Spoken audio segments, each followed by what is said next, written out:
Next, to sort of finish off the day, Arnaud Bernard of the World Economic Forum, the head of health and healthcare for WEF, is on the line with me.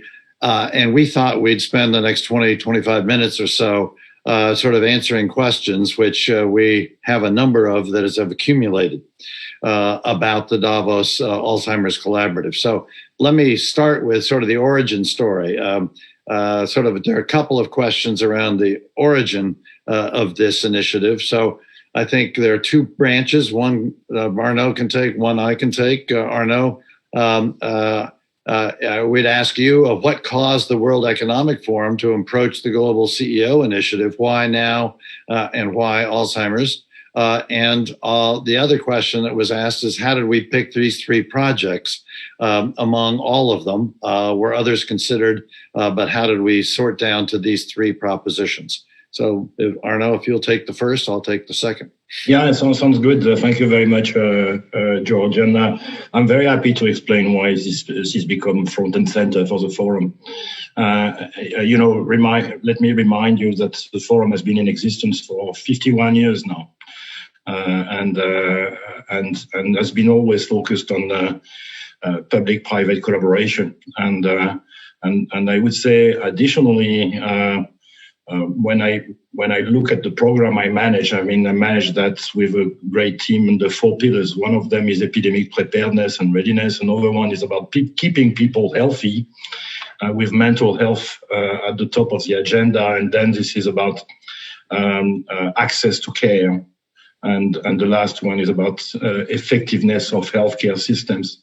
I think Alzheimer is obviously checking the box in every one of them. You can even make the argument that it's a pandemic, and the world needs to be prepared for this one. So, from a thematic standpoint, it's an obvious one.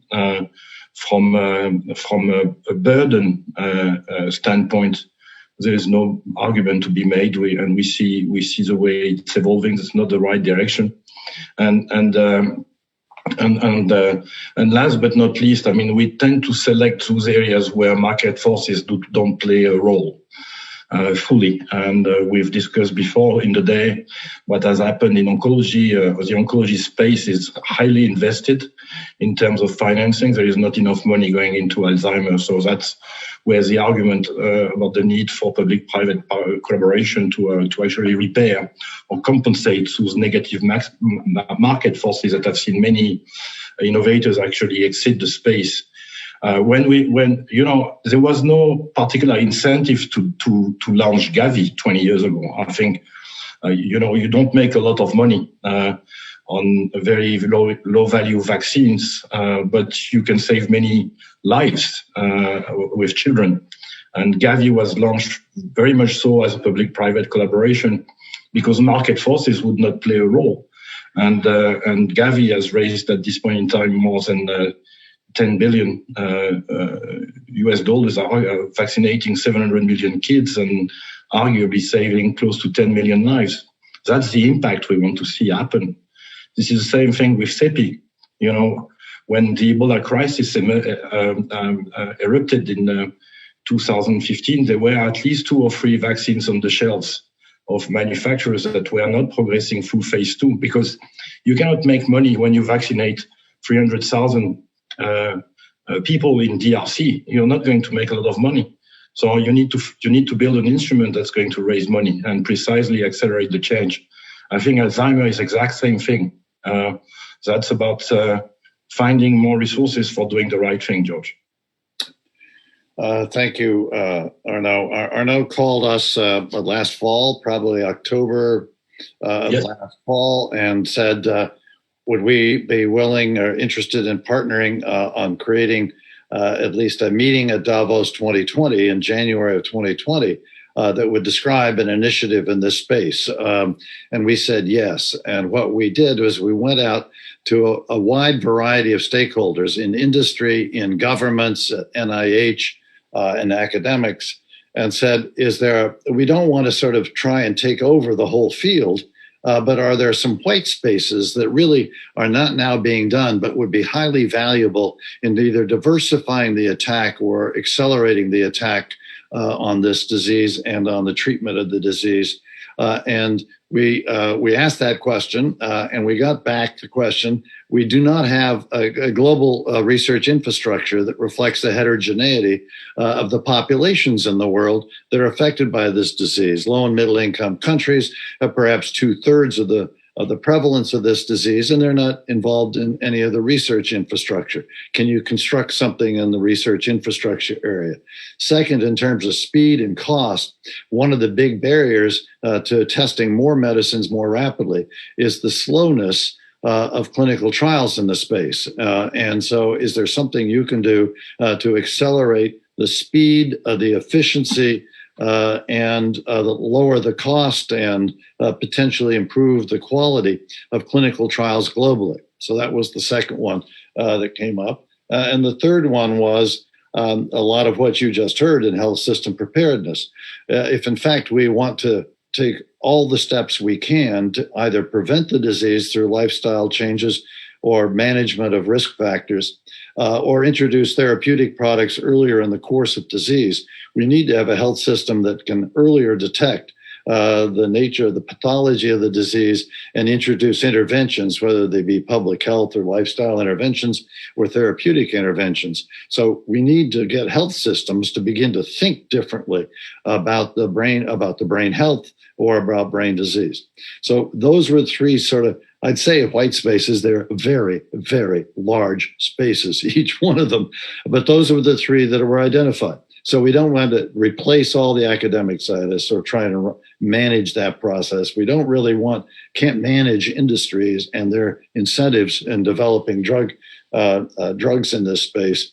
But those were the three that were thought broadly to be areas which, if we could actually construct successful programs in that area, and in the first 5-6 years, demonstrate the feasibility of attacking those problems at that scale globally, then this could be a sustainable effort that could go on indefinitely if we could demonstrate a feasibility. So that's what we did.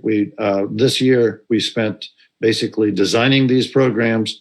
We'll talk in a second about Davos 2021, where we'll announce and then have a foundational year to try and figure out, can we operationalize the programs in this area, and then demonstrating hopefully that we can then launch a 5-year effort, which will prove to be a sustainable, demonstrate the feasibility of creating a sustainable platform that can address these three areas. It doesn't intend to address the entire space. We don't want to sort of try and duplicate anything that's going on. In fact, we want to try and link existing efforts to the extent we can, hence the Global Cohort Initiative, which is linking cohorts around the world that already exist, but then scale them and standardize them. In the clinical trial area, there are clinical trial operations in many countries which do not work together. We're going to make them work together and then extend them to low and middle income countries.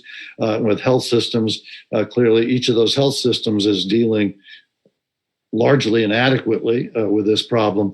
How can we get them to begin to think how to address this problem differently? So those are the three areas. The next pair of questions, just perhaps this effort largely started with World Economic Forum, which has a broad and diversified set of relationships around the world at all levels. And the Global CEOI, which is, well, it's patient-led, is essentially a coalition of industry players. We have a couple questions which ask about other kinds of players. One of them is patient groups. Should we involve patient groups from around the world? That's one question. I'll try and answer that one. And how are we going to engage health ministers or governments around this, even in a time of COVID, when both finance and attention is appropriately being paid to that disease? I think those are good, great questions. So I think we ought to engage with patient groups. this is not intended to be a consumer-facing effort, but there's no question that if, in fact, we want governments to get deeply involved, that having patients groups involved is a political force that will be useful to engaging all the players, but particularly governments.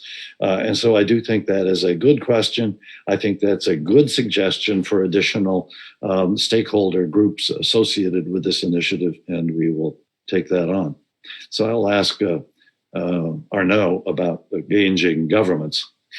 Yeah, I would like to reflect on what happened just at the end of the term of President Obama, and this was just before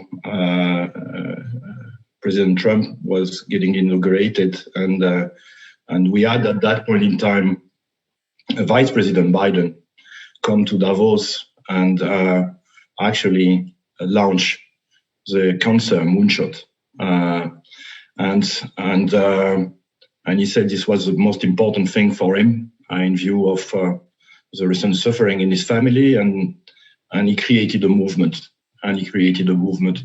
We want something like that to happen. Comes next Davos, and we if we're able to do that, I think that's going to create the right dynamic for ministers of health to join in. When we launched, when we had the first discussion on CEPI, actually we had just 2 or 3 ministers in the room, and they were mostly ministers of foreign affairs because the budgets would depend from official development assistance.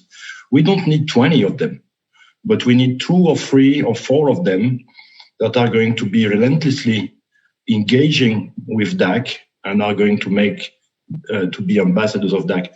You know, we will also support the Italian presidency under G20 next year. We are a constituency of the B20, and we intend to also bring the topic very high to the list of the attention. I mean, the UK also is a government where we are remarkably engaged. We know their interest in the matter. So I think, you know, identifying the 3 or 4 of them, and I think we have identified already a few of them. We can certainly reflect on the great support from Japan at this point in time. I think I've got no doubt that we will be able to build that same core group of policymakers that are going to be in the lead. Great. Several questions here, a few questions here about Davos 2021.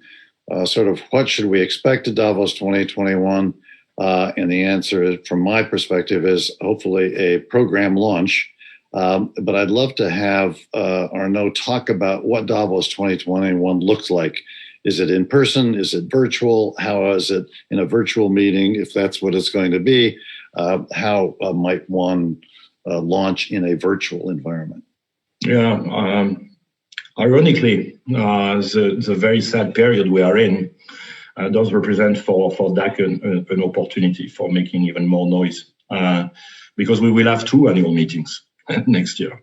We will have one that's going to be the virtual one, the Davos Agenda Week, very well attended. You know, we probably 1,500, 2,000 participants engaged virtually, many heads of state.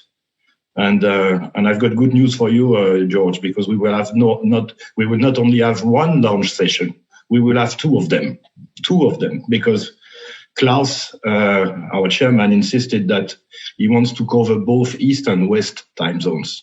So we will have to create 2 of them. So I can tell you that's going to be quite remarkable.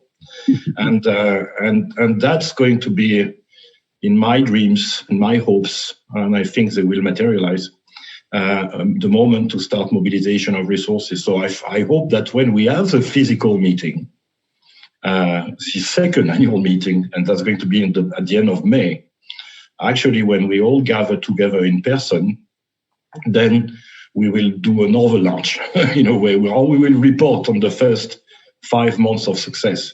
So there will be a lot of attention, and that's going to keep us very disciplined and honest, I think, in the delivery of those goals. There's a question here how we're planning to reach low and middle income countries in our working groups? And the answer, I think, is at least, and let's take each of them. The cohort working group will be approaching through our partnership with the International 100,000 Consortium, 100,000 Cohort Consortium, IHCC. We'll be working with PIs in a number of regions around the world and a number of countries. And that's how we'll reach the research infrastructure. It's not necessarily the governments, but at least the research infrastructure. In the global clinical trials work, we're already reaching not to a low and middle income country, but to Singapore, as well as Australia, Japan, the United States, and Europe. But we're already now beginning to talk to PIs in the Eastern Rim and China, and we're talking to potential contacts in India and Indonesia, but also in Latin America and Africa. So we are beginning to reach out, trying to identify potential players on the clinical trials effort to extend the research infrastructure into clinical trials and not just the discovery cohorts. And finally, the health system preparedness, we're being very purposeful about trying to get high, medium, and low resource countries into a working group here so that we can begin to get innovations in low resource countries who probably are going to be much more rapid in trying to introduce digital technologies and trying to stimulate the developments in low income countries into high, and then vice versa, taking what we've learned in high income and high resource countries into low and middle income countries. So all three of these branches have very much a focus on low and middle income countries. As we say, that's where 2/3 of the prevalence of these diseases are. Question here, maybe put to Arnaud or perhaps to both of us. What is the amount of funding we're looking for? From whom, and by when? Yeah, I can give it a try. I would say, I mean, the initial amount of funding is just an indication of what needs to happen for many years to come. I think Gavi was launched with $750 million. CEPI was launched with about the same amount. Now CEPI is running on a $2 billion budget annually. I mentioned before that Gavi has raised 10 billion. So, we may look at an amount that is relatively, I would not say low, but acceptable in terms of attracting donors. Say $300 to $700 million. I mean, 500 maybe being the middle ground. And obviously, we've seen budgets from the working groups that are closer to 700 million. But what's more important to me is that we think that it is only about for the first 5 years, and we need to, we're going next year in the first replenishment campaign for CEPI. It's already happening. So we need to think long term, and the more money, obviously, the more progress. And but obviously, you start with a budget, and I think we have been talking 500, 700 million. In terms of the donors, I think there will be different clusters of donors.